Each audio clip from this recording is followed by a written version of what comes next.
Hello friends, welcome to विद्यार्थी। मेरा नाम है जितेंद्र टुटेजा और आज हम पढ़ने जा रहे हैं सौर मंडल के बारे में। इसको बोलते हैं सोलर सिस्टम। तो इसमें आपको चांद तारे नजर आएंगे, नहीं चांद तारे के नजर नहीं आएंगे। हम इसके बारे में डिस्कस करेंगे। काफी इंटरेस्टिंग टॉपिक है, बड़ी सारी चीजें आपको जानने को मिलेगी। बहुत सारे क्वेश्चंस होते हैं जो इससे रिलेटेड एग्जाम में पूछे जाते हैं, हम उसको लास्ट में कवर करेंगे। हम एक एमसीक्यू का सेशन भी होगा इसका लास्ट में। तो स्टार्ट करते हैं सौर मंडल। सबसे पहले आप पूछेंगे सौर मंडल है क्या। तो सूर्य के चारों ओर चक्कर लगाने वाले विभिन्न ग्रहों मतलब प्लैनेट्स, शुद्ध ग्रहों, एस्ट्रॉइड, धूमकेतु, कॉमेट्स, उल्काओं, मेटियोर्स और अन्य आकाशीय पिंडों के समूह को सौर मंडल कहते हैं। समूह मतलब ग्रुप में है, इसका आपका साइज जाते सिंगल नहीं, काफी सारे ग्रुप्स हैं इनके। तो हम सामने अब जानेंगे उनके बारे में। तो सबसे पहले हमको बता रहा है प्लैनेट्स की पोजीशन। तो सबसे पहले हमारे पास कौन सा है? बुध, मरकरी। उसके बाद है वीनस, फिर हमारा घर है यहाँ पे प्लैनेट अर्थ, उसके बाद मार्स, उसके बाद बृहस्पति, उसके बाद सैटर्न, शनि और यूरेनस अरुण और नेपच्यून वरुण। तो यहाँ पे आपको ऑर्डर में बताया गया है कौन सा ग्रह सबसे पहले आता है। काफी सारे जो ग्रह हैं बड़े हैं और काफी छोटे भी हैं। और आप देख रहे हैं इतना बड़ा जो है सिर्फ एक पार्ट आपको दिख रहा है पृथ्वी का, बाकी सभी इतने छोटे दिख रहे हैं। तो आगे स्टार्ट करते हैं। सूर्य क्या है? सूर्य एक तारा है, ठीक है, जो हमारे पृथ्वी के सबसे निकट है। बाकी सब तारे जो हमको टिमटिमाते हुए लगते हैं, पर ये तारा हमको बड़ा तारा दिखता है, इसको हम बोलते हैं सूर्य। ये हमारा अपना तारा है जिसके कारण ही हम सब यहाँ पे देता है। तो सूर्य क्या है? सूर्य एक गैसीय गोला है, ठीक है। इसमें क्या है? सारी गैस भरी हुई है। इसकी आज की डेट में कितनी एज हो गई है? 4.6 बिलियन इसकी एज ऑलरेडी हो चुकी है। और इतनी ही एज लगभग इसकी और बाकी है, 5 बिलियन ईयर बोलते हैं। और इसकी एज रहेगी, उसके बाद इसकी गैस खत्म हो जाएगी और खत्म होने के बाद क्या होगा? तो गायब हो जाएगा, ठीक है। व्यास लगभग है इसका 13,92,000 किलोमीटर इसका व्यास है। व्यास को क्या बोलते हैं? डायमीटर, ठीक है। आपको पता है डायमीटर व्यास क्या होता है। पृथ्वी की तुलना में ये 109 गुना बड़ा है, तो ये पृथ्वी की तुलना में काफी बड़ा है। 10 लाख पृथ्वी जो है सूरज के अंदर समा सकती है, 10 लाख पृथ्वी। तो ये कितना बड़ा होगा सोचिए।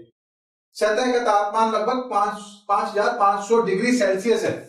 5,500 डिग्री जो इसके ऊपर का सरफेस का इसका जो टेम्परेचर है, आप देखते हैं ना 100 डिग्री पे पानी बॉइल होने लग जाता है, तो यहाँ पे कितना है? 5500। और कोर की बात करें तो कोर में इसका 15 मिलियन डिग्री जो है इसका सेल्सियस इसका तापमान है इसका कोर के अंदर, ठीक है। 1 मिलियन कितना होता है? 10 लाख। तो यहाँ पे कितना है? 15 मिलियन। तो कितना हो गया? 1.5 करोड़ डिग्री। सूरज का गुरुत्वाकर्षण बल हमारे सौरमंडल के सभी ग्रहों, शुद्ध ग्रह और धूमकेतु को अपनी कक्षा में बनाए रखता है, ठीक है। किससे सब कुछ टिका हुआ है? सब कुछ सूर्य से टिका हुआ है। उसके क्या है? उसकी ग्रेविटी ने सबको खींच रखा है और अपनी कक्षा में बांधे रखा है। सिर्फ सन के ग्रेविटी के हिसाब से ही सब कुछ काम कर रहे हैं, ठीक है। यहाँ पे थोड़ा सा बताया गया है कि इसका क्या साइज है। अगर सूर्य जितना बड़ा है तो हमारी धरती इतनी सी है, जो आपको शायद दिख भी नहीं रही। मरकरी होगा, वीनस होगा, तो जुपिटर का साइज आपको थोड़ा बड़ा दिख रहा है। पर एक और बात बताते हैं, यहाँ से आप जो 4 प्लैनेट आगे के देख रहे हैं, इनकी तो सतह है। बाकी जब जो है 1, 2, 3, 4 ये जो है गैसीय प्लैनेट है, इन पे जो है सरफेस नहीं है जिसपे हम चलते हैं। ऐसा सरफेस नहीं है इसके अंदर। होगा तो लिक्विड होगा और तरल होगा, बाकी इसमें सरफेस नहीं रहता है इन प्लैनेट्स के ऊपर। कोर जो है इनका सिर्फ आगे वाले 4 प्लैनेट्स पे ही हमारा कोर है। सूरज से निकलने वाली रोशनी पृथ्वी तक पहुंचने में 8 मिनट 20 सेकंड का समय लेती है, ठीक है। सूर्य अपनी धुरी पर पूर्व से पश्चिम की ओर घूमता है। पूर्व से पश्चिम मतलब ईस्ट टू वेस्ट, ठीक है।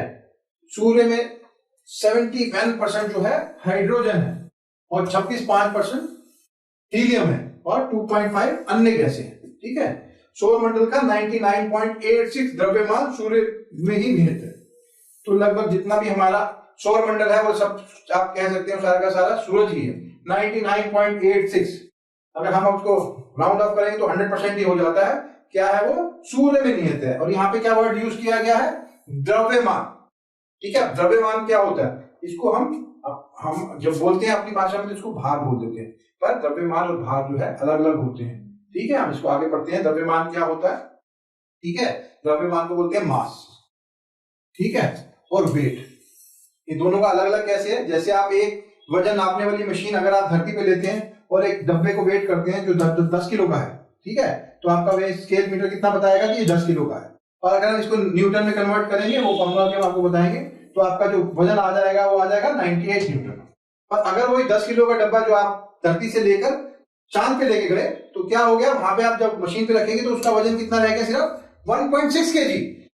तो उसका वजन कम तो कैसे हो गया? तो कम नहीं हुआ है क्योंकि वहां पे गुरुत्वाकर्षण बल है नहीं, ठीक है, इसलिए उसका जो वजन था वो कम हो गया। अब कितना वजन है उसका? अब उसका वजन है 16 न्यूटन। और ऐसे ही जब आप इसको ले जाएंगे कहां पर? स्पेस में, तो ये 10 किलो का डब्बा क्या हो जाएगा? 0, इसको बताएगा 0 न्यूटन। ठीक है, तो अलग अलग जगह पे अलग अलग रहता है, तो हम इसको बाहर जब अर्थ से बाहर जब रहते हैं तो हम इसको किस में नापते हैं? न्यूटन में। तो हमारा जो द्रव्यमान निकालने का फार्मूला जो है वो क्या है? Force equal m into G, force equal mass into acceleration, जो हमारा ये फॉर्मूला है। यहाँ पे आप क्या रखेंगे? वजन रख देंगे या ग्रेविटी लिख देंगे। अभी हमने क्या करा है? अर्थ की ग्रेविटी लिखी है, तो आप इसकी जगह पे मून की लिख सकते हैं, मास की लिख सकते हैं, जहां की भी आप ग्रेविटी लिखनी है, तो आपका जो रिजल्ट आ जाएगा न्यूटन में आ जाएगा कि वहां पे आपका वजन कितना होगा। तो इसको हम क्या बोलते हैं? द्रव्यमान। ठीक है, आपको याद रखना है वजन में और द्रव्यमान में क्या फर्क होता है। वजन जो होता है हम एक धरती पे करते हैं, जबकि हमको अगर स्पेस में जाना है तो हम क्या करेंगे? न्यूटन लेंगे।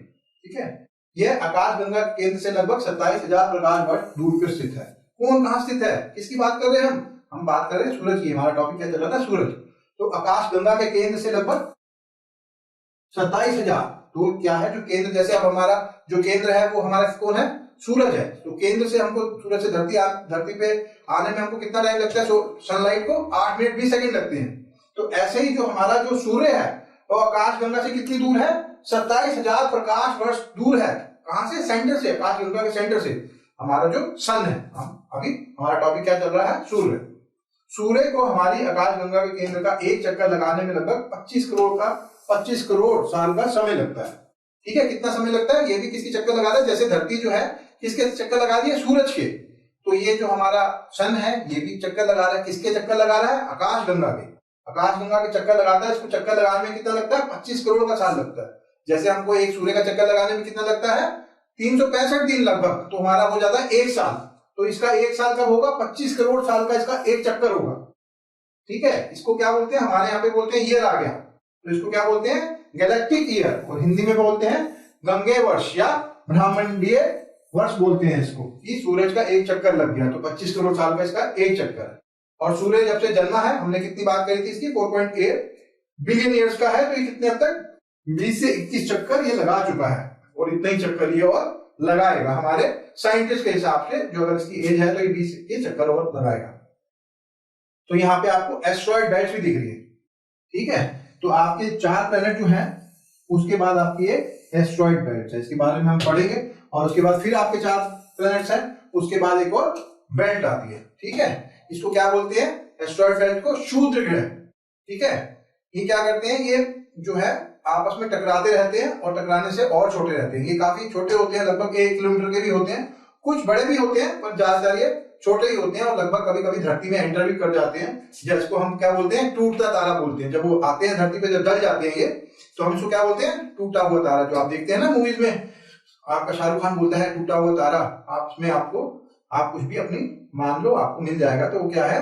हमारे ये एस्ट्रॉइड बेल्ट से जो पत्थर निकल के आते हैं वो हमारे अर्थ पे आके जल जाते हैं। तो इसको क्या बोलते हैं? क्षुद्र ग्रह हिंदी में। ठीक है, 2000 मिलियन किलोमीटर की दूरी से फैली हुई है। क्या है? Asteroid belt. ठीक है, क्षुद्र ग्रह काफी छोटे होते हैं, 1 किलोमीटर से भी कम होते हैं काफी, या ज्यादातर। क्षुद्र ग्रह अक्सर एक दूसरे से टकराते रहते हैं, जिससे ये और छोटे होते रहते हैं। क्षुद्र ग्रह पट्टी में धातुओं, खनिजों और बर्फ जैसे मूल्यवान संसाधनों का एक बड़ा भंडार है। ठीक है, जब आप देखेंगे यहाँ पे आपको कुछ भी नहीं दिख रहा होगा, ब्लैक ब्लैक शायद, तो यहाँ पे आप देखेंगे बीच में सन है और यहाँ पे बड़े सारे आपको पत्थर आपको दिखाई दे रहे हैं। तो शायद ये क्लियर नहीं होगा आपके सिस्टम में, बट मैंने इसको ट्राई किया आपको दिखाने का। तो यहाँ पे लाखों करोड़ों अरबों जो है घूम रहे हैं इस टाइप से, जो हमारी धरती पे भी आते रहते हैं। तो आपका जो है सन जो है, अभी हमने एक ओवरव्यू कर लिया है। तो अभी हम क्या करेंगे? अब हम चलेंगे प्लैनेट्स के ऊपर। तो हम अपने ग्रह की बात करेंगे। ये हमारे जो ग्रह हैं, ये 8 ग्रह हैं।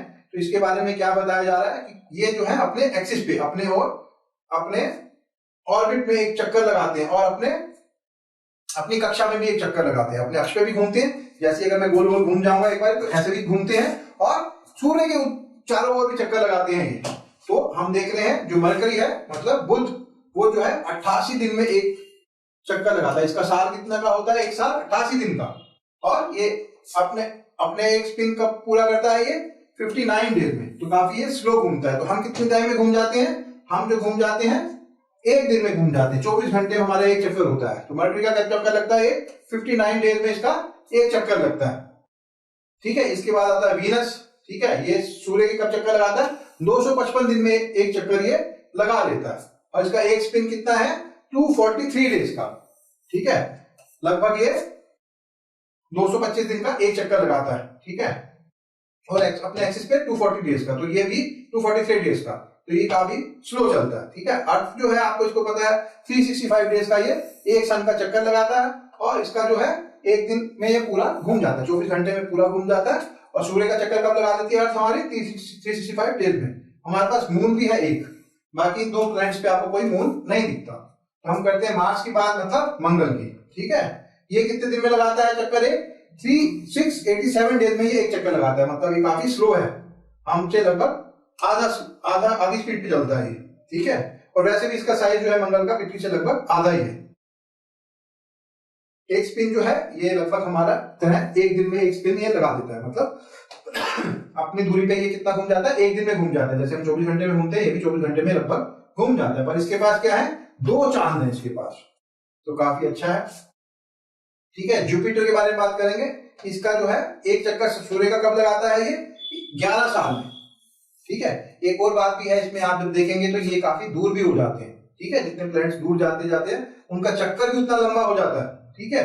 तो ये 11 मंथ्स में, तो लगभग ये 12 साल में एक चक्कर लगाता है, 9 घंटे में ये घूम जाता है, ठीक है भी काफी ये बड़ा। जुपिटर 9 घंटे में घूम रहा है और 56 मिनट में घूम रहा है, तो हमारा कितना घूमता है 12 घंटे में। पर इसका जो ये इतना जल्दी घूम भी रहा है और इसका साइज भी काफी विशाल है, तो हम इसके बारे में और पढ़ेंगे। और इसके पास कितने हैं, इसके पास 79 मून्स हैं। सैटर्न के बारे में बात करेंगे तो 29 साल में ये एक बार ये घूम पाता है, ठीक है। सूर्य का चक्कर 29 साल में लगा पाता है, क्योंकि ये काफी दूर है सूर्य से। और अपने एक्सिस में कितना घूम जाता है, 10 घंटे 40 मिनट में ये खुद का एक दिन बना देता है, ठीक है। नंबर ऑफ मून कितने हैं इसके पास, काफी सारे हैं, 62। अब बात करेंगे यूरेनस की। One orbit around sun is 84 years, तो ये काफी स्लो है और काफी दूर भी है। One spin around 17 hours 40 minutes, ठीक है। हमारा 12 घंटे में लगता है, इसका कितने में लगता है 17 घंटे 24 मिनट में इसका लग जाता है। इसके पास कितने मून है, 27 मून है। अब पढ़ते हैं आखिरी के बारे में। आखिरी हमारा है नेपच्यून। ये सूर्य का चक्कर लगाता है 164 ईयर में, ठीक है। यहाँ पे तो शायद हम एक बार देख लेंगे, जब आप पैदा होंगे आपकी 84 ईयर मैक्सिमम एज हो सकती है, पर 164 ईयर आपकी एज नहीं होने वाली है। हो भी सकती है, कोई साइंटिस्ट का कुछ पता नहीं, पर मुश्किल है। तो आप अपनी लाइफ में नेपच्यून का एक चक्कर नहीं देख पाएंगे। वन स्पिन ऑन एक्सिस, अपने दूरी पे कितना घूमता है ये, 16 घंटे का इसका दिन और रात होती है। 16 घंटे का इसका चक्कर होता है, 16 घंटे 7 मिनट। और उसके पास कितने मून है, इसके पास 14 मून, ठीक है। तो ये आप इसको आप क्या कर सकते थे, इसका आप स्क्रीनशॉट ले सकते थे। जब तक मैंने इसको रेड नहीं किया, आप स्क्रीनशॉट ले सकते हैं। और जब आपके एग्जाम आएंगे उससे पहले आप क्या करेंगे, इसकी एक रिवीजन कर सकते हैं कि कौन सा किसके पास कितने मून है और कितने टाइम में ये चक्कर लगाता है। तो इसके लिए मैं ये आप इसका शॉर्ट एक स्क्रीनशॉट ले लीजिए और एक स्क्रीनशॉट इसका भी ले लीजिए। जब आपके एग्जाम आएंगे तो आप याद उसको प्रिंट आउट लेके आप उसको याद रखेंगे, तो रिवीजन के टाइम आपको याद रहेगा कि कितने टाइम में कौन सा चक्कर लगाता है और किसके पास कितने मून है। तो यहाँ पे आपको एक अर्थ टाइप से दिखाई दे रहा है, पर ये अर्थ नहीं है, इसको इसमें सारे के सारे प्लैनेट्स ले लिए गए हैं, ठीक है। Mercury, Venus, Earth, Mars, Jupiter, Saturn, Uranus, Neptune, यहाँ पे सारे के सारे प्लैनेट्स आपको दिख रहे हैं। तो ये इसका पर्पस सिर्फ आपको ये दिखाने का था कि कितनी जल्दी कौन से प्लैनेट घूम रहे हैं। काफी अच्छा एनिमेशन था, बस इसका और कोई पर्पस नहीं है। इसमें आपको पूछा भी नहीं जाएगा कि एक मिनट में कितना घूम जाता है, पर ये आपके आइडिया के लिए है कि कितनी जल्दी कौन सा पास घूम रहा है। तो सबसे ज्यादा जुपिटर घूम रहा है, एक मिनट में 2735 किलोमीटर ये घूम जाता है। सूर्य या किसी अन्य तारे के चारों ओर परिक्रमा करने वाले खगोलीय पिंडों को ग्रह कहते हैं। ऑलरेडी हम इसको पढ़ चुके हैं। ऐसा खगोलीय पिंड से पर्याप्त द्रव्यमान हो ताकि वे अपने गुरुत्वाकर्षण बल के माध्यम से अपने लगभग गोलाकार शरीर को संतुलित कर सके, उसको क्या बोलते हैं, प्लैनेट बोलते हैं। ग्रहों के आसपास कोई अपना प्रकाश या ऊष्मा नहीं होती है, यह सूर्य से ही अपना ऊष्मा और प्रकाश प्राप्त करते हैं। बिल्कुल ठीक है, इनके पास अपनी कोई शाइन नहीं होती है, लाइट नहीं होती है। कहां से लेते हैं ये, सूर्य से। ग्रह की अपनी निश्चित कक्षा होती है, तो इनका क्या होता है, फिक्स्ड ऑर्बिट होता है जिसपे इनको घूमना है, इधर उधर नहीं जाते हैं। क्यों नहीं जाते, क्योंकि इनका फिक्स्ड ऑर्बिट होता है। कैसे होता है, क्योंकि इनको ग्रेविटी किसने खींच के रखा है, सन ने अपनी ग्रेविटी से इनको खींच के रखा हुआ है। तो हम स्टार्ट करते हैं। हमारा सबसे पहला प्लैनेट कौन सा है, प्लैनेट बुध, ठीक है। मरकरी है, ये आपको इसकी एक फोटो दिख रही है, बहुत ही शाइनिंग स्टार लग रहा है, ठीक है। पर ये क्या है, प्लैनेट है, ठीक है। बुध के बारे में पढ़ते हैं। सौर मंडल का सबसे छोटा तथा सूर्य के सबसे निकटतम का ग्रह है। इसका कोई उपग्रह नहीं है। ठीक है, उपग्रह का मतलब नहीं है सैटेलाइट नहीं है, सैटेलाइट का मतलब मून नहीं है इसका कोई। ठीक है, दो टाइप के सैटेलाइट होते हैं ना, एक तो नेचुरल सैटेलाइट होता है जैसे हमारा मून है, दूसरा सैटेलाइट कैसे होता है जो कि हम भेजते रहते हैं, इसरो हमारे सैटेलाइट भेजता रहता है, तो उसको क्या बोलते हैं, वो एक होता है नेचुरल और एक होता है जो हम भेजते हैं। बुध सूर्य की परिक्रमा करने में सबसे कम समय लेता है, केवल 88 दिन, क्योंकि ये सबसे पास में है, तो इसका जो चक्कर है काफी छोटा है, पृथ्वी से आकार में 18 गुना छोटा है। ठीक है, इस ग्रह पर वायुमंडल नहीं है, इसलिए यहाँ पर जीवन संभव नहीं है। इसका घूर्णनकाल 58.6 दिन है, तो मतलब एक बार ये चक्कर लेने में, जैसे हमारा एक चक्कर कितना हो जाता है, हमारा होता है 24 घंटे में एक चक्कर। ठीक है, तो इसका कितना हो जाएगा 58.6, हमारे 8 दिन के हिसाब से इसका एक चक्कर होगा। अपने एक्सिस पे कितना घूमेगा ये, एक दिन इसका कब आएगा, दिन और रात डिवाइड कर देंगे आप इसको, तो एक दिन ये जो आएगा 58.6 अर्थ डेज का होता है। ठीक है, यहाँ दिन अत्यधिक गर्म और रातें बर्फीली होती है। इसके बाद कर रहे हैं हम शुक्र की, इसको बोलते हैं वीनस, बोलते हैं हम शुक्र है, ये है शुक्र। यह पृथ्वी के सबसे निकट है, निकट तो एक और भी है, कौन सा है, मार्स, पर ये ज्यादा निकट है, तो ये सबसे निकट है पृथ्वी के। ठीक है, कौन सा ग्रह है ये, शुक्र, और सबसे चमकीला ग्रह है, सौरमंडल का सबसे गर्म भी है, सबसे गर्म भी है, सबसे चमकीला ग्रह भी है। शुक्र अन्य ग्रह के विपरीत दिशा में पूर्व से पश्चिम मतलब क्लॉकवाइज, बाकी कितने जो ग्रह हैं वो क्या कैसे घूमते हैं, एंटी क्लॉकवाइज, और ये है क्लॉकवाइज घूम रहा है, पूर्व से पश्चिम की तरफ ये घूम रहा है और सूर्य की परिक्रमा कर रहा है। तो सूर्य की परिक्रमा तो सही कर रहा है, पर ये अपनी दूरी पे जो है क्लॉकवाइज घूम रहा है और धरती एंटी क्लॉकवाइज घूम रही है। इस ग्रह को इवनिंग या मॉर्निंग स्टार नाम से भी जाना जाता है। तो आपने सुना होगा, जब आप कभी देखते हैं कुछ भी आपका स्पेशल डे आता है, तो आप पंडित से पूछते हैं कि अभी हम ये काम कर सकते हैं, शादी कर सकते हैं, कुछ कर सकते हैं, तो पंडित जी आपको बताते हैं नहीं जी अभी ये तारा डूबा पड़ा है।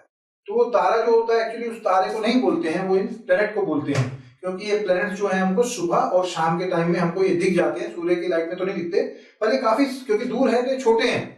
ठीक है, अर्थ से जब हम देखते हैं तो काफी छोटे दिखते हैं। सन जो है काफी बड़ा है क्योंकि उस स्टार है, ये प्लैनेट है, तो इनको जो लाइट मिलती है कहां से मिलती है, सन से मिलती है, और ये सुबह या शाम में हम इसको देखते हैं। ठीक है, तो इनको हम क्या बोलते हैं, stars, morning star, evening star. ठीक है, जब हम बोलते हैं पंडित जी से हम पूछते हैं कि हम काम कर रहे हैं, तो बोलते हैं कि तारा डूब गया है, तो तारा नहीं डूबता, वो स्टार इस प्लेनेट को ही बोलते हैं कि ये अभी डूब गया। डूब गया मतलब अभी अर्थ से हमको ये दिखाई नहीं दे रहा है। ठीक है, कौन सा प्लेनेट, दोनों प्लेनेट, बुध भी और वीनस भी, शुक्र भी, बुध और शुक्र दोनों प्लेनेट को हम क्या बोलते हैं, एस्ट्रोलॉजी के हिसाब से जो हमारे पंडित जी निकालते हैं, वो जब हमारे जैसे एक जो हमारा जो बुध है वो 88 डेज का एक चक्कर लगाता है, तो काफी टाइम वो हमारे के सामने होता है, कभी वो सन के पीछे चला जाता है, तो जब वो सन के पीछे चला जाते हैं तो हम क्या बोलते हैं, तारा डूब गया है, अभी हम कोई भी ऐसा काम नहीं कर सकते, और कोई भी शादी ब्याह या कोई भी हम पवित्र काम नहीं करते हैं जब वो तारा डूब जाता है, तो उसी को हम क्या बोलते हैं, मॉर्निंग या इवनिंग स्टार। तो अभी हम किसकी बात कर रहे हैं, शुक्र की। इसका कोई उपग्रह नहीं है, उपग्रह मतलब सैटेलाइट, मतलब मून नहीं है इसका, इसको हमने पहले ही पढ़ा था। इसे पृथ्वी की बहन, पृथ्वी का जुड़वा ग्रह भी कहा जाता है। क्यों कहा जाता है, क्योंकि इसका जो आकार जो है, इसका साइज जो है लगभग धरती के बराबर है, इसका घनत्व या व्यास जो है वो धरती के बराबर है। सूर्य की परिक्रमा कितने दिन में करता है, 255 दिन में, और अर्थ कितने दिन में करता है, 365 डेज में। ठीक है, और अपनी दूरी पे एक परिक्रमा कितना में करता है, 243 डेज में ये अपना एक चक्कर लगा देता है। जो हमारी धरती जो है कब चक्कर लगाती है, हमारी धरती जो है एक दिन का चक्कर 24 घंटे में लगा देती है पर अपनी दूरी पर ये नहीं लगा पाता। ये कितने दिन में घूमता है, एक बार चक्कर लगाता है 243 डेज में, और वो भी एंटी, ये क्लॉकवाइज लगाता है। हम धरती क्या लगाती है, एंटी क्लॉकवाइज, 24 घंटे में चक्कर लगा देती है, और ये लगाता है 243 डेज में। ठीक है, इस ग्रह का वायुमंडल में 90% CO2 है और 3.5% नाइट्रोजन है। कार्बन डाइऑक्साइड कितनी है, 95%। तो आप जब देखते हैं ये मरकरी और ये वीनस जो है अर्थ से आपको दिखाई देता है। ठीक है, कब दिखाई देता है, सुबह और शाम में। ठीक है, ये आपका सन है, तो इसको क्या बोलते हैं, मॉर्निंग स्टार और इवनिंग स्टार। ये आपके एग्जाम में पूछ लिया जाता है, मॉर्निंग स्टार और इवनिंग स्टार किसको बोला जाता है, तो आप इसको मरकरी प्लैनेट को बोल सकते हैं, वीनस प्लैनेट को बोल सकते हैं। और अगर आगे आपके उसमें चारों लिखे हैं, वीनस भी लिखा है और मरकरी भी लिखा है, और एक पे टिक मारना है, तो आप किस पे टिक मारेंगे, तो आप मारेंगे वीनस पे टिक। क्यों मारेंगे वीनस के ऊपर टिक, क्योंकि ज्यादा चमकीला है और धरती के पास है, इसलिए आप इसको टिक मारेंगे। अगर दोनों ऑप्शन है तो ये दोनों ही ऑप्शन आप कवर करेंगे। मरकरी और वीनस जो है दोनों क्या है, मॉर्निंग और इवनिंग स्टार है। अब हमारे अपने घर की बात आ गई है, अब थोड़ी डिटेल में बात करेंगे पृथ्वी की। इसके बारे में आपको ऑलरेडी काफी नॉलेज है, तो थोड़ी सी नॉलेज और हम एड ऑन करेंगे। ठीक है। सौरमंडल का एकमात्र ऐसा ग्रह है जिस पर जीवन है, ये आपको मालूम है। पृथ्वी पर जल के अधिकता होने के कारण अंतरिक्ष देखने पर ये नीला दिखाई देता है। क्यों दिखाई देता है? क्योंकि जल के कारण ये नीला दिखाई देता है, इसलिए हम इसे नीला ग्रह भी कहते हैं। पृथ्वी अपने अक्ष पर 23.5 डिग्री झुकी हुई है, ये आपको पता होगा, इसके बारे में अभी आगे पढ़ेंगे। जिससे ऋतु में परिवर्तन होता है, जिससे हमारे मौसम बदलते हैं। सॉरी, ना शुक्र जैसे तेज गर्मी है, ना मंगल जैसे कड़ाके की ठंड। इसको क्या बोलते हैं? Goldilocks zone. ठीक है, जिस जोन में ये हमारा ऑर्बिट में चक्कर मार रहा है, ना इसमें ज्यादा गर्मी पड़ती है ना ठंड पड़ती है, तो इसको गोल्डीलॉक्स जोन बोलते हैं। ये जो हमारे साइंटिस्ट हैं ढूंढते रहते हैं कहीं और दूसरा ऐसा तारा मिल जाए जिसपे ऐसा कोई प्लैनेट चक्कर मार रहा हो, जिसको गोल्डीलॉक्स जोन में चक्कर मार रहा हो, जहां ज्यादा गर्मी ना हो ज्यादा ठंड ना हो। पृथ्वी का मजबूत चुंबकीय क्षेत्र हानिकारक और विकिरण को दूर भगाता है। जो हमारा ग्रेविटी वाला जो है चुंबकीय क्षेत्र, उसकी वजह से हमारे पास क्या नहीं आता, हमारे पास जो सोलर के जो तूफान आते हैं वो धरती पे नहीं टकराते हैं। 7 महाद्वीप और 5 महासागर है। 10 मिलियन प्रजातियों का ये घर है। टेक्टोनिक प्लेट लगातार हिलती डुलती रहती हैं, जैसे आपको बोलते हैं ना भूकंप आता है, तो उससे ही भूकंप आता है जब हमारी प्लेट्स आपस में टकराती हैं, पहाड़ बनाती है और घाटियां बनाती हैं।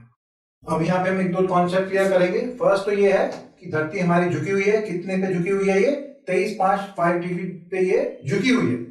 और धरती जो है हमारी बराबर चक्कर नहीं लगाती सूर्य का। ये कैसे लगाती है? अंडाकार, मतलब एक जगह से छोटा चक्कर है इसका, ये धरती के सूर्य के पास चली जाती है और एक टाइम ये धरती के दूर चली जाती है। जो ये धरती के दूर जाती है तो कितना होता है? 152 मिलियन किलोमीटर से दूर चली जाती है। और जब ये पास आती है तो कितना होता है? 147 मिलियन किलोमीटर ये धरती के सूर्य के पास आ जाती है धरती। तो कितना डिफरेंस हो गया? 5 मिलियन किलोमीटर का डिफरेंस हो गया इसके घूमने में। तो आप कहेंगे जब धरती जो होती है सूर्य के पास होगी तो गर्मियां होगी, और जब धरती सूर्य के दूर होगी तो सर्दियां होंगी। पर ऐसा होता नहीं है, क्योंकि हमारी धरती झुकी हुई है। अब आप देख रहे हैं जब ये जून का टाइम है तो हमारे यहाँ पे जून जुलाई में गर्मी पड़ती है। क्यों पड़ती है?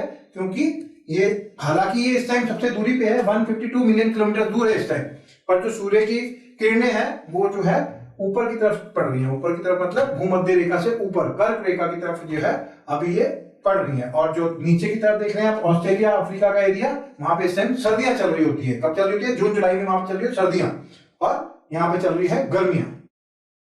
फिर घूम के आ रहा है, और बात आ गई है कब की? बात करते हैं नवंबर की, सितंबर की। सितंबर में इसमें पतझड़ आ जाता है। ठीक है, अब ये घूम के जो है धरती सूर्य के सबसे पास में आ जाएगी। कितने पास में आ जाएगी?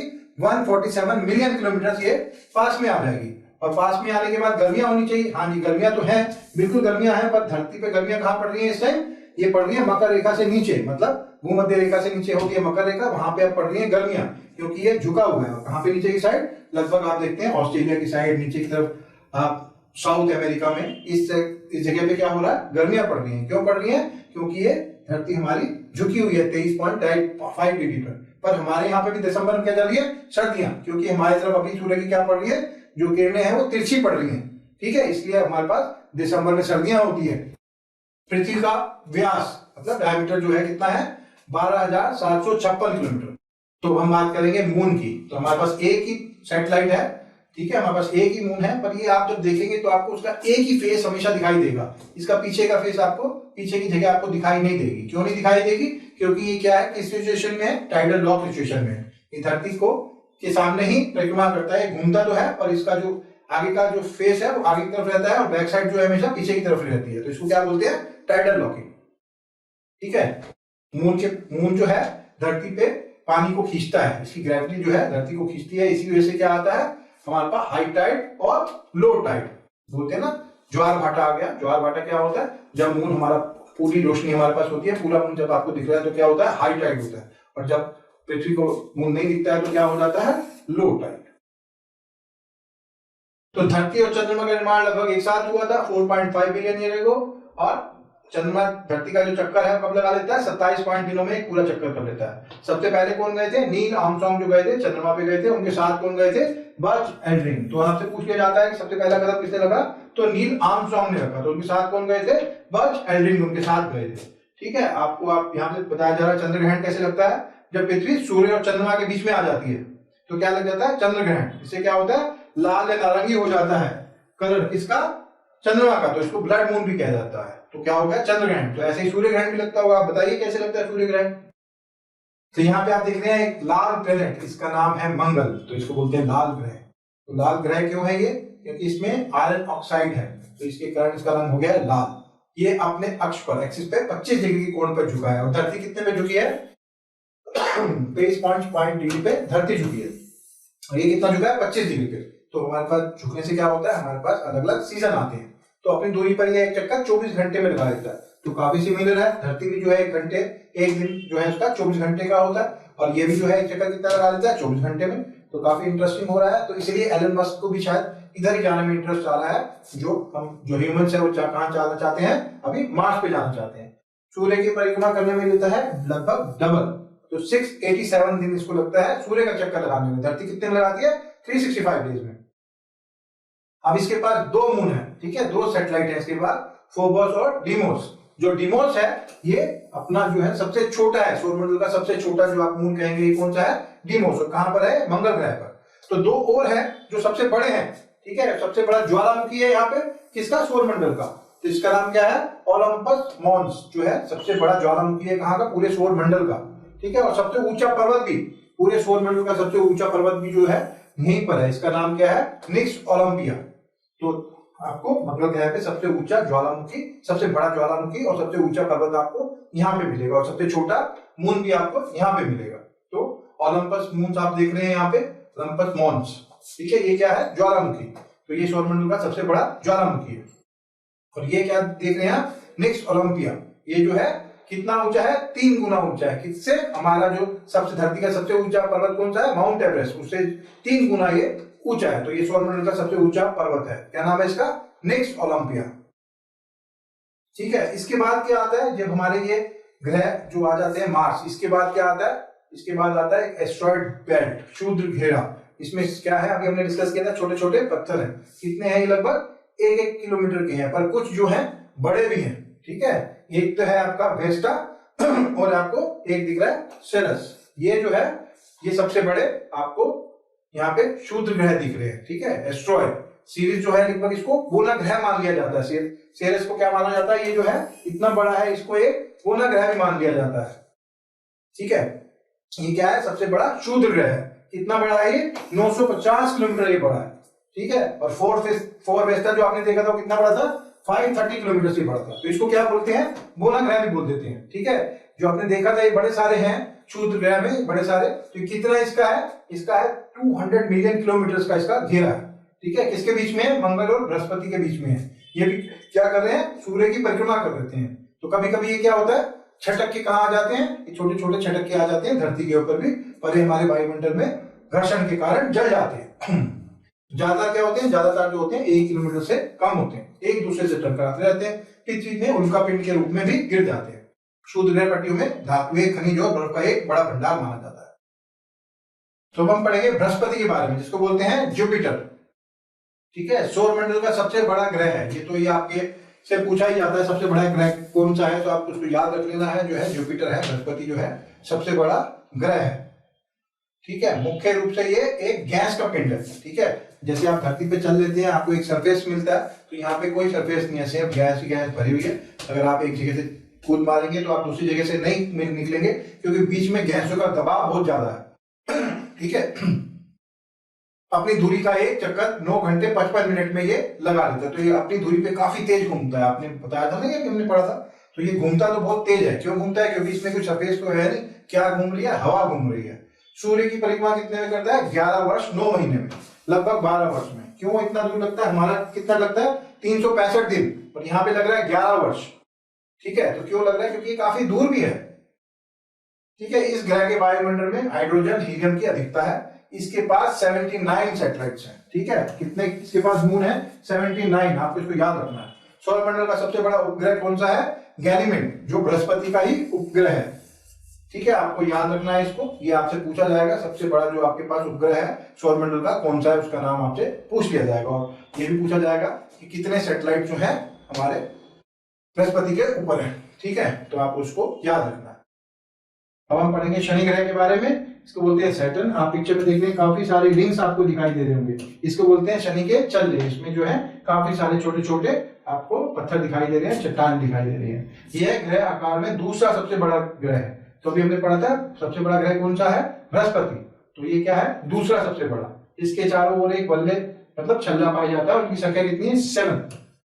ठीक है, ये भी जो है गैस का ही बना हुआ है। ठीक है, उपग्रह कितने हैं इसके पास, सैटेलाइट कितने हैं, 82।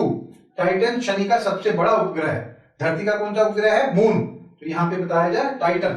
टाइटन जो है शनि का सबसे बड़ा उपग्रह है, जो सौरमंडल का दूसरा सबसे बड़ा उपग्रह है। शनि का घनत्व जल से भी कम है। अगर इसे जल में रखा जाएगा तो ये तैरने लगेगा, क्योंकि बना हुआ है गैस से।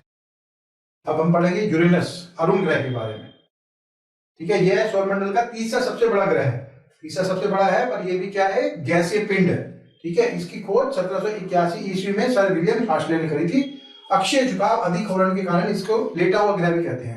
ठीक है, ये इतना ज्यादा झुका हुआ, धरती कितनी झुकी है, 23.5 डिग्री पे ये धरती झुकी हुई है, पर ये लगभग 90 डिग्री में झुका हुआ है, तो इसको क्या बोलते हैं, लेटा हुआ ग्रह।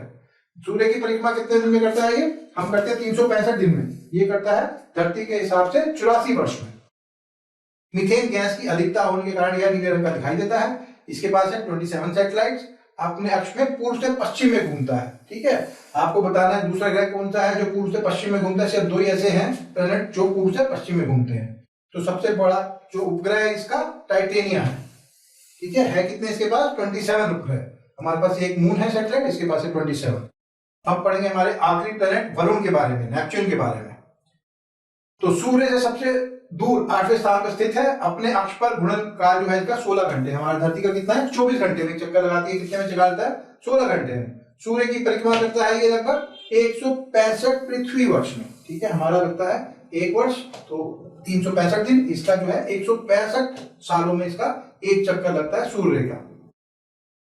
वरुण ग्रह के ऊपरी वातावरण में मौजूद मीथेन गैस की वजह से इसका रंग हल्का नीला होता है। सबसे ठंडा ग्रह है, क्योंकि काफी दूर भी है, गर्मी सूर्य की कम पहुंचती होगी। उपग्रह जो है इसके 14 है। इसका सबसे बड़ा उपग्रह जो है ट्राइटन है। ठीक है, तो आपका ये सारे कंप्लीट तो हो गए हैं, पर देखते हैं आपको आया कितना है। उसके लिए हम एक एमसीक्यू स्टार्ट करते हैं। ठीक है, एमसीक्यू में ज्यादातर वही क्वेश्चन लेंगे जो कि ऑलरेडी एग्जाम में पूछे गए हैं, तो ध्यान से देखना है। स्टार्ट करते हैं हमारे एमसीक्यू। तो स्टार्ट करते हैं एमसीक्यू। एमसीक्यू आप हमारी वेबसाइट evidyarthi.in पे जाके अटेम्प्ट कर सकते हैं। बहुत सारे एमसीक्यू है, कोई भी कॉम्पिटिटिव एग्जाम के लिए प्रिपरेशन कर रहे हैं, होपफुली आपको वहां पे एमसीक्यू मिल जाएंगे। ठीक है, बहुत सारे एमसीक्यू हैं और आपको काफी हेल्प हो जाएगी इससे। ठीक है, तो MCQ solar system and planet set 1 है, तो और भी सेट होंगे सेट 3, 4, तो वो भी जाके आप अटेम्प्ट कर सकते हैं। इस सेट का आपको डिस्क्रिप्शन में लिंक मिल जाएगा। ठीक है, तो ये है इंग्लिश में, पर हमने पढ़ा है हिंदी में, तो हम इसको ट्रांसलेट करते हैं हिंदी में। ठीक है, आप कोई भी लैंग्वेज में चेक कर सकते हैं जिसमें आप कंफर्टेबल हो। तो फर्स्ट क्वेश्चन है, सौरमंडल की खोज किसने की थी। केपलर है, गैलीलियो है, यहाँ पे कॉपरनिकस मुझे दिख रहा है, तो इसने ही करी थी। सूर्य के चारों ओर चक्कर लगाने वाले खगोलीय पिंड क्या कहलाते हैं। सूर्य के चक्कर कौन लगाता है, हमारी पृथ्वी लगा रही है, तो पृथ्वी लगा रही, पृथ्वी क्या है, ग्रह है। ठीक है, सूर्य के चारों ओर चक्कर लगा रहे हैं खगोलीय पिंड। किसी ग्रह के चारों ओर लगाने वाले छोटे खगोलीय पिंड को क्या कहते हैं। तो ग्रह के चक्कर कौन लगा रहा है, जैसे हमारा पृथ्वी है, तो पृथ्वी के चक्कर कौन लगा रहा है, चंद्रमा। चंद्रमा क्या है, उपग्रह है। ग्रहों की गति का नियम किसने प्रतिपादित किया था, गैलीलियो केपलर ने किया था, बिल्कुल। सौरमंडल में कितने ग्रह है, तो 11, 10, 9, 8 है, क्योंकि प्लूटो को हमने कर दिया है बाहर। सूर्य से बढ़ती दूरी के अनुसार, ठीक है, बढ़ती दूरी के अनुसार ग्रहों का निम्नलिखित में कौन सा क्रम सही है। ऑर्डर में लिखना है, फर्स्ट, सेकंड, थर्ड। तो बुध है, मंगल है, बिल्कुल ठीक है। शुक्र नहीं है, पृथ्वी गड़बड़ हो गया है। बुध, पृथ्वी गड़बड़ हो गया है। बुध, शुक्र, पृथ्वी, मंगल, तो ये लग रहा है ठीक, तो इसको करते हैं सिलेक्ट, करते हैं नेक्स्ट। सौरमंडल के ग्रहों का उनके अनुसार अवरोही क्रम है। सौरमंडल के ग्रह उनके अनुसार अवरोही क्रम है। क्या अवरोही क्रम है, तो यहाँ पे दिखाया गया है उल्टे क्रम में, बड़ा छोटा, उससे छोटा, उससे छोटा। तो इस क्रम में हमको किसमें लगाना है, ग्रहों को, प्लैनेट्स को। तो हम देखते हैं बृहस्पति, शनि, यूरेनस, नेपच्यून, शुक्र, पृथ्वी, मंगल और बुध। तो यहाँ पे हो रही है गड़बड़। तो जो है पृथ्वी जो है बड़ी है शुक्र से, तो ये गड़बड़ हो गया है। बृहस्पति, शनि, यूरेनस, नेपच्यून, पृथ्वी, शुक्र, मंगल और बुध, ये बिल्कुल सही लग रहा है, तो इसको कर लेते हैं सिलेक्ट। बड़े से छोटा, बृहस्पति सबसे बड़ा है, उसका शनि, यूरेनस, नेपच्यून, पृथ्वी, शुक्र, मंगल और बुध बिल्कुल सही लग रहा है। नेक्स्ट चलते हैं, निम्नलिखित में से किन 2 ग्रहों को छोड़कर सभी ग्रह सूर्य के चारों ओर घड़ी की विपरीत दिशा में घूमते हैं। घड़ी मतलब क्लॉकवाइज और एंटी क्लॉकवाइज। तो सारे प्लैनेट घूमते कैसे, एंटी क्लॉकवाइज, ठीक है, उल्टा। तो घड़ी के क्लॉकवाइज कौन घूम रहा है, तो शुक्र और यूरेनस, हाँ जी बिल्कुल, शुक्र और यूरेनस घूम रहे हैं क्लॉकवाइज, बाकी घूम रहे हैं एंटी क्लॉकवाइज। सूर्य के संगठन में सहायक गैसें हैं हाइड्रोजन और हीलियम, बिल्कुल यही है, हाइड्रोजन और हीलियम जो है सूर्य के संगठन में सहायक गैसें हैं, हीलियम नाइट्रोजन, ठीक है बिल्कुल यही है। सूर्य के रासायनिक मिश्रण में हाइड्रोजन का कितना परसेंट है? 54 है, 71 है, 61 है, 75 है, तो ये 71% है, बिल्कुल। नेक्स्ट करते हैं, निम्नलिखित में कौन सा तारा है? सबसे पास हमारा कौन सा तारा है? सूर्य, तो ये सूर्य तारा है, चंद्रमा, शुक्र, धरती। कौन सा ग्रह सूर्य के सबसे निकट है? ये तो हमको अच्छे से मालूम है, मंगल है, धरती है, बुध है, तो बुध हमारा सबसे नियरेस्ट है किसके? सूर्य के। निम्नलिखित में से कौन सा ग्रह सूर्य की परिक्रमा करने में सबसे कम समय लेता है? तो सबसे पास कौन सा है? बुध है, तो सबसे जल्दी यही परिक्रमा ले लेता है। निम्नलिखित में से किस ग्रह का अक्षीय झुकाव सबसे अधिक है? तो जैसे हमारी धरती जो है 23.5 डिग्री पे रोटेटेड है, तो सबसे ज्यादा कौन सा रोटेटेड है? तो ये है अरुण ग्रह। अगला करते हैं, सौर मंडल का कौन सा ग्रह लगभग पृथ्वी जितना बड़ा है? तो हमारा डुप्लीकेट कौन सा है? तो हमको मालूम है, ठीक है, शुक्र है जो पृथ्वी जितना बड़ा है। तो परिणाम देखते हैं, हमारे को मिले हैं 15 में से 15 क्वेश्चन करेक्ट, ठीक है। तो आप यहाँ पे जाके चेक भी कर सकते हैं, ठीक है। आप चाहे तो इनको भी हिंदी में ट्रांसलेट कर सकते हैं या कोई भी लैंग्वेज में आप ट्रांसलेट कर सकते हैं रिजल्ट्स को भी,